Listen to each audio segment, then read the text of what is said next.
मुस्लिम उम्मा के power show के बाद इजराइल का बड़ा धमाका। डबल फ्रंट पर बमबारी कर नेतन्याहू का 57 देशों को चैलेंज। कतर का हिसाब बाकी है, ईरान तुर्की की अगली बारी है।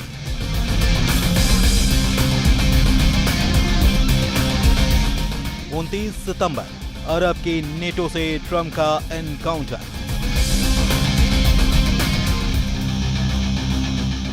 इजराइल को डराने की चाल उल्टी पड़ गई। नेतन्याहू ने 57 देशों की धमकियों का जवाब धमाके से दिया है। इजराइल फिर भड़क गया है। इजराइल अब दोगुनी ताकत से मारने लगा है। इजराइल लिमिट क्रॉस करने लगा है। इजराइल आर पार के युद्ध के मोड में आ चुका है। इजराइल ने 4 एंड फाइनल की तारीख भी तय कर ली है। इजराइल के प्लान पर ट्रंप के मोहर लगते ही अरब वर्ल्ड में बारूदी बवंडर उठेगा, कई देश जलेंगे। नेतन्याहू ने क्लियर कट कहा है कि हमास का साथ दे रहे देशों को बर्बादी झेलनी होगी, जिसमें कतर भी है, तुर्की भी है, ईरान भी है और सीरिया भी है। कतर को नेतन्याहू अब भी बख्शने को तैयार नहीं है, जबकि ट्रंप ने ये गारंटी ली कि कतर पर दोबारा हमला नहीं होगा। आखिर कतर से इजराइल कट्टर दुश्मनी निभाने पर क्यों तुल गया? क्यों कतर का एक एक कदम नेतन्याहू का दिमाग गर्म करता जा रहा है?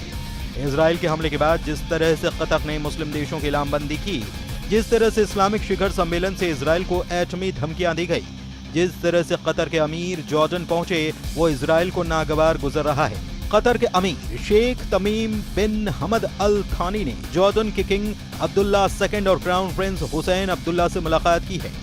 जॉर्डन खाड़ी का अकेला देश है जिसे इजराइल का हिमायती माना जाता है, लेकिन अब कतर ने जॉर्डन को अपने पाले में लाने की कोशिश शुरू कर दी है। खाड़ी में जॉर्डन इजराइल का इकलौता कवच कहा जाता है। जब भी इजराइल पर हमला हुआ, जॉर्डन ढाल बना। अप्रैल 2024 में जब ईरान ने इजराइल पर मिसाइलों की बौछार की, तब किंग अब्दुल्ला ने अपनी एयरफोर्स इजराइल को बचाने में लगा दी। अब उसी जॉर्डन को कतर के अरब के नेटो में शामिल करवाने की कोशिश की जा रही है। जाहिर है कि नेतन्याहू यह कतई बर्दाश्त नहीं कर सकते, इसलिए उन्होंने कतर पर दोबारा हमले से इनकार नहीं किया। नेतन्याहू ने यह भी साफ किया कि इजराइल सभी फ्रंट पर दुश्मन के खात्मे तक बारूद बरसाता रहेगा।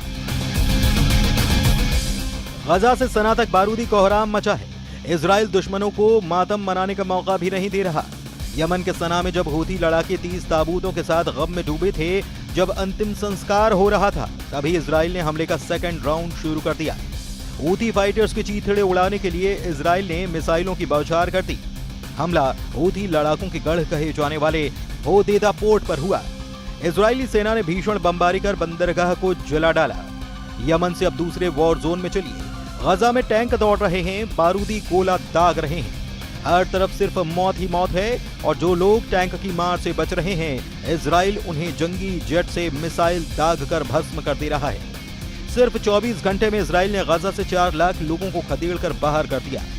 इजराइल ने गजा सिटी में ग्राउंड ऑपरेशन यानी कि जमीनी हमले से हाहाकार मचा दिया है। इजराइल का मकसद गजा सिटी के उन इलाकों में घुसना है जहां पर हमास के कब्जे में अब भी कई बंधक होने की आशंका है। ये वो इलाके हैं जहां अब तक इजरायली सेना ने बड़े पैमाने पर कार्रवाई नहीं की थी, लेकिन जब से ट्रंप ने नेतन्याहू को फ्री हैंड दिया है, तब से गजा बारूदी कब्रिस्तान में बदल गया है। इजराइल के हवाई हमले से गजा में फोन लाइन और इंटरनेट ठप होने की जानकारी है। गजा में करीब 21 लाख लोग हैं। इजराइल ने गजा के 75% इलाके पर पहले से कंट्रोल कर रखा है। फिलहाल गजा में हमास के पास 50 बंधक हैं। अनुमान है कि इसमें 20 बंधक अब भी जिंदा हैं, जबकि 28 मारे जा चुके हैं। इजराइल बंधकों की रिहाई के लिए अब देर करने के लिए तैयार नहीं है। इजराइल ने पिछले महीने यानी अगस्त में गजा सिटी पर कब्जा करने की प्लानिंग को मंजूरी दी थी। इसके तहत करीब 60,000 रिजर्व सैनिकों को वॉर जोन में बुलाने के आदेश जारी किए गए थे। प्लान के मुताबिक गजा सिटी पर कब्जे के अभियान के लिए कुल 1.30 लाख सैनिकों की तैनाती की गई। पहली खेप में 2 सितंबर को करीब 40-50 हजार सैनिक फ्रंट पर भेजे गए। दूसरी खेप नवंबर, दिसंबर और तीसरी फरवरी मार्च 2026 में जरूरत पड़ने पर बुलाई जाएगी। नेतन्याहू ने इस मिशन को गिदोन्स चैरियट्स भी नाम दिया है। गजा युद्ध का फैसला करीब करीब फाइनल है। हमास के बचने की कोई उम्मीद नजर नहीं आती, क्योंकि प्रेसिडेंट ट्रंप ऐसा ही चाहते हैं। ट्रंप ने 29 सितंबर को नेतन्याहू को एक बार फिर से तलब किया है। व्हाइट हाउस में ट्रंप और नेतन्याहू की मीटिंग बंधक रिहाई के साथ कतर पर भी होगी। नेतन्याहू संयुक्त राष्ट्र महासभा में संबोधन के 3 दिन बाद ट्रंप से मिलेंगे। नेतन्याहू को प्रेसिडेंट ट्रंप ने फोन कॉल कर मुलाकात के लिए कहा है। ट्रंप के दूसरे कार्यकाल की शुरुआत के बाद से व्हाइट हाउस में नेतन्याहू के साथ उनकी ये चौथी मुलाकात होगी।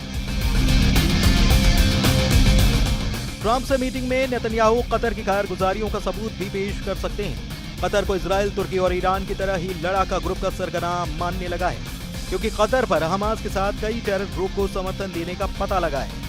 कतर चैरिटी के अल कायदा को वित्तीय सहायता पहुंचाने के पुख्ता सबूत इजराइल ने जुटा लिए हैं। सीरिया में अल नुसरा फ्रंट को बशर अल असद के खिलाफ तख्ता पलट में कतर की मदद का भी शक है। Al Qaeda commander Abu Musab al Zarqawi को कतर ने पनाह दी।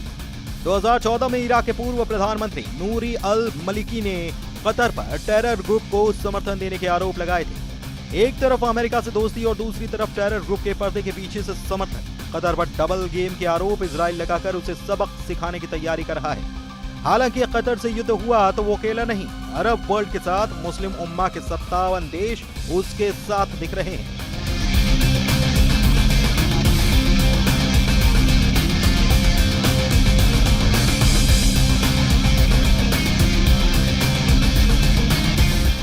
आर्थिक रूप से मजबूत अरब देश कहा जाने वाला कतर है तो बहुत छोटा, लेकिन हथियारों के मामले में सबसे बेहतरीन वेपन सिस्टम से लैस है। कतर के पास 36 रफाल फाइटर जेट हैं। कतर के पास 24 यूरो फाइटर टाइफून जेट हैं। कतर के पास 37 F-15 ईगल लड़ाकू विमान हैं। और ये ताकत कतर को अरब देशों में सबसे ज्यादा मजबूत एयरपोर्ट्स भी बनाती है। लेकिन सवाल वही कि क्या कतर इजराइल को जवाब देगा या फिर वो शुरुआती रिएक्शन के बाद खामोश बैठ जाएगा। इजराइल ने हमला करके दिखा दिया कि उसके दुश्मनों के लिए कोई जगह सुरक्षित नहीं। ऐसे में अब इजराइल के एक्शन ने तुर्की के लिए बड़ा खतरा पैदा कर दिया है, क्योंकि तुर्की भी हमास के बड़े मददगार देशों में शामिल है। एक बार फिर से सवाल कि ईरान, यमन और लेबनान से लड़ने के बाद इजराइल के टारगेट पर पूरा अरब वर्ल्ड आ गया है। और अब इस युद्ध में बाकी अरब देश भी क्या कूदेंगे, क्योंकि सऊदी अरब ने भी कह दिया है कि वो कतर के साथ खड़ा है और कतर के लिए वो अपनी पूरी ताकत का इस्तेमाल करेगा।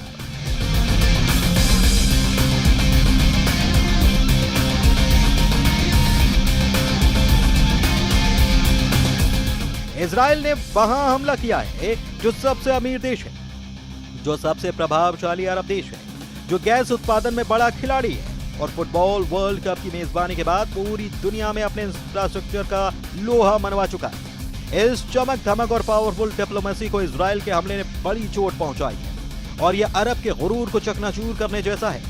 इसलिए पूरा अरब वर्ल्ड नाम के लिए ही सही और इस वक्त कतर के साथ कंधा से कंधा मिलाकर खड़ा हुआ नजर आ रहा है। सऊदी अरब ने कहा है कि इजराइल को बहुत ही खतरनाक अंजाम भुगतना पड़ेगा, क्योंकि इजराइल ने अंतर्राष्ट्रीय कानून तोड़ने की हद पार कर दी है। इससे पूरे पश्चिम एशिया की सुरक्षा को खतरा हो चुका है। ऐसे में लग रहा है कि इजराइल और सऊदी अरब के बीच अब्राहम अकॉर्ड की सभी उम्मीदें खत्म हो सकती हैं, जबकि सऊदी अरब के क्राउन प्रिंस मोहम्मद बिन सलमान कह चुके हैं कि इजराइल के साथ तब तक कोई बातचीत नहीं होगी जब तक कि गजा में युद्ध खत्म नहीं हो जाता। लेकिन अब कतर में धमाकों ने रियाद में सबको अलर्ट कर दिया है। लेकिन इजराइल के साथ अब्राहम अकॉर्ड वाली संधि करने वाली यूएई ने भी इजराइल की आलोचना की है। संयुक्त अरब अमीरात ने कहा है कि वो कतर के साथ खड़ा है। इजराइल के हमले को यूएई ने विश्वासघाती बताया। कुवैत ने भी कहा कि कतर पर इजराइल का हमला अंतरराष्ट्रीय कानूनों की धज्जियां उड़ाने जैसा है और इससे पूरे पश्चिम एशिया में आग लग सकती है। जॉर्डन, जिसके साथ इजराइल के डिप्लोमेटिक रिश्ते हैं, उसने भी कहा कि वो कतर के साथ खड़ा है और कतर जो भी कदम उठाएगा वो उसका समर्थन करेगा। इसमें कोई शक नहीं कि कतर में धमाकों वाले मिशन को अंजाम देकर इजराइल ने पूरे अरब वर्ल्ड की एकजुटता को टेस्ट कर लिया है। क्या हमास को टारगेट करने के लिए किए गए धमाकों का अरबी गुरूर मजबूती से जवाब देगा या कुछ दिनों के तनाव के बाद सब कुछ ठंडा हो जाएगा? कतर पर इजराइल का हमला इसलिए भी पूरे अरब वर्ल्ड का बहुत बड़ा इम्तिहान है क्योंकि ऐसे ही हमले के बाद ईरान ने इजराइल के खिलाफ ऑपरेशन ट्रू प्रॉमिस चलाया था। दुनिया ने ऑपरेशन ट्रू प्रॉमिस का पहला संस्करण 13 अप्रैल 2024 को देखा था, जब ईरान ने सीरिया में अपने दूतावास पर हुए हमले का बदला लेने के लिए 170 ड्रोन और 30 मिसाइल इजराइल पर फायर की थी और ईरान ने ऐसा दूतावास पर हमले के 13 दिन के बाद किया था। इसके बाद ऑपरेशन ट्रू प्रॉमिस का दूसरा पार्ट 1 अक्टूबर 2024 को देखा गया, जब ईरान ने हमास चीफ इस्माइल हनिया और हिजबुल्लाह चीफ हसन नसरल्लाह के मर्डर का बदला लिया था।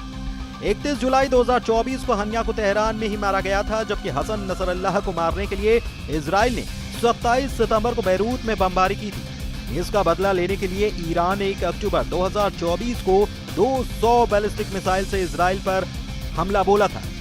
इसके बाद जून में हुई जंग से तो पूरी दुनिया वाकिफ है, जब अली खामनेई ने ऑपरेशन ट्रू प्रॉमिस का तीसरा दौर शुरू करके बता दिया था कि पूरे पश्चिम एशिया में इजराइल को टक्कर देने वाली सबसे बड़ी ताकत ईरान ही है। ईरान के रक्षा मंत्री ने कहा है कि 12 दिन के युद्ध के बाद ईरान अब डबल ताकत के साथ युद्ध लड़ने के लिए तैयार है। अजीज नासिर ज़ादे के मुताबिक ईरान की मिसाइल पावर 2 गुना बढ़ा दी गई है। ईरान को लेकर बड़ी खबर इजराइल के मीडिया में छप रही है। खबर यह कि ईरान ने अब दूसरे देशों में हथियार की फैक्ट्री बनानी शुरू कर दी है। हालांकि किस देश में इसका जिक्र नहीं किया गया है, लेकिन असल बात यह है कि होगा वही जो सुपर पावर तय करेगा। व्हाइट हाउस से मिले इशारे पर इजराइल हमले करता है। सुपर पावर के हथियारों से इजराइल युद्ध जीतता है और 29 सितंबर की तारीख इसलिए बेहद अहम है।